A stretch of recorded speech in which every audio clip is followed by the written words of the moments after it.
फिलहाल ये तस्वीर आप हिसार ज़िले के सूरेवाड़ा चौक से देख रहे हैं और उकलाना मंडी के पास में ये सूरेवाड़ा चौक। तो मंजीत गिल, नायब सूबेदार मंजीत गिल का जो नहर में जो उसके दोस्त को बचाने के चक्कर में उनकी भी जान चली गई। तो आज उनका जो पार्थिव शरीर है गांव के लिए जो श्रद्धांजलि देने के लिए लोग भी पहुंचे। गांव में ये जो पार्थिव शरीर है वो पहुंच रहा है, तो गांव में ले जाया जा रहा है। और थोड़ा सा बताना चाहेंगे कि किस तरह इस दुनिया को छोड़कर चले गए हैं। यानी अगर बात करें, एक और हमारा जो मिट्टी का लाल था, देश का लाल था, वो हमें अलविदा कह गया है। तो एक सप्ताह की छुट्टी लेकर गांव आया, अपने घर पर आया मंजीत गिल सूबेदार।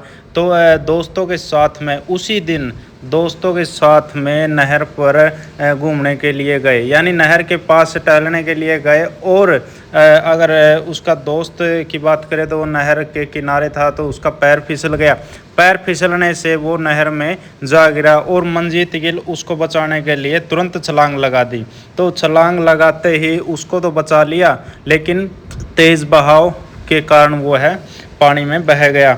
तो ये तस्वीरें आप देख सकते हैं। और जो गांव के लोग हैं, गांव के लोग पहुँचे, आसपास के गांव के लोग, शासन प्रशासन की गाड़ियाँ पहुँची है और जो उसका पार्थिव शरीर है ये गांव में पहुँच चुका है। तो ये हांसीवाड़ा गांव है जो खंड टोहाना है और जिला फतेहाबाद का गांव है। और देख सकते हैं किस तरह जो गांव के लोग इकट्ठे हुए हैं, आसपास के गांव के जो शासन प्रशासन के लोग इकट्ठे हुए हैं और राजकीय सम्मान के साथ में इनका अंतिम संस्कार किया जाएगा। तो ये देख सकते हैं। और जो उसका परिवार है, परिवार का भी रो रो कर बुरा हाल हुआ है, क्योंकि 3 दिन के बाद जो उनकी डेड बॉडी 3 दिन के बाद मिली है। जो काजला हेड है वहाँ जाल में फंसी हुई मिली है। उसके बाद जो पोस्टमार्टम के लिए हिसार ले जाया गया, तो पोस्टमार्टम करने के बाद जो उनकी डेड बॉडी है वो मिली है और अंतिम संस्कार के लिए अभी गांव में लाया गया है। तो इनका घर देख सकते हैं, उसके घर में देख सकते हैं कितनी भीड़ लगी हुई है। और आसपास के गांव के नहीं कहेंगे, पूरे हरियाणा, पूरे तमाम हरियाणा के जगह से लोग पहुंच रहे हैं। तो अभी उनका जो अंतिम संस्कार किया जाएगा। जो परिवार है, परिवार भी बिल्कुल टूट चुका है। पूरे गांव में शोक की लहर है, यानी मातम छाया हुआ है। और अभी जो मंजीत गिल यानी जो नायब सूबेदार मंजीत गिल का जो अंतिम संस्कार है वो अभी गांव के जो शमशान घाट में किया जाएगा। और हिसार कैंट से जो सेना की टुकड़ी है वो जो राजकीय सम्मान के साथ में जो उनका अंतिम संस्कार हो उसके, तो उनके सम्मान में श्रद्धांजलि देने के लिए जो सेना की टुकड़ी है वो हांसीवाड़ा गांव में पहुंची है। और अभी जो उनका राजकीय सम्मान के साथ में अंतिम संस्कार किया जाएगा। तो ये किस तरह भर्ती हुए थे वो भी थोड़ा मैं आपको बताना चाहूँगा कि जो खेल कोटे से भर्ती हुए थे। हांसीवाड़ा गांव निवासी मंजीत गिल, इसकी उम्र की बात करें तो 26 साल थी, जो खेल कोटे से कुछ वर्ष पहले सेना में भर्ती हुए थे। अब वह 338 मीडियम बटालियन जो आरटी जम्मू कश्मीर में बतौर नायब सूबेदार तैनात थे।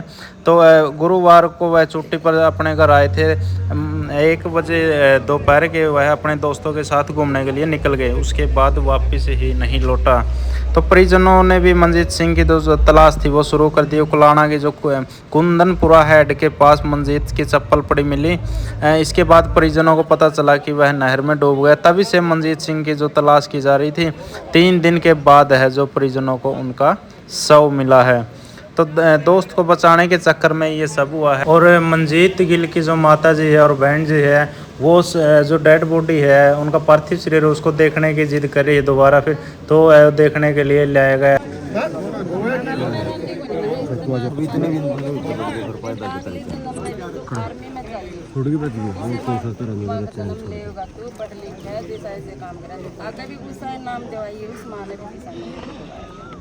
जैसा मेरे गांव का नाम रोशन करा है बेटा ना, और भाइयों का सब का तो ये मैंने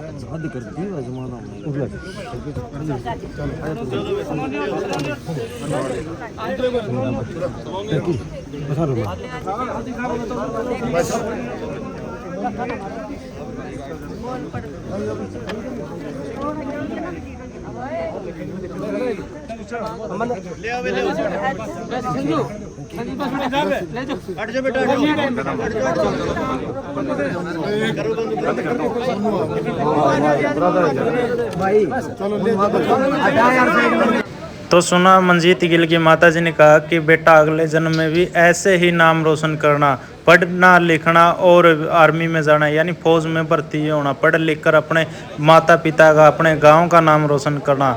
तो देखिए उनकी माता जी भी कितनी दिलेर है, इस तरह की बात कही गई है। तो ये तस्वीरों में देख सकते हैं उनकी माता जी और बहन जी अभी जो देखने के लिए आई थी।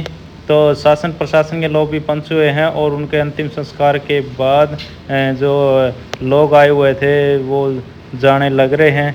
वो कहते हैं कि बैंक का खाता नहीं बताता कि आपके बैंक में कितना बैलेंस है, ये भीड़ बताती है कि आपने कमाया क्या है। तो बिल्कुल किसी ने सच ही कहा है। और देखिए एक जो फौजी के अंतिम संस्कार में कितने लोग इकट्ठे हुए हैं।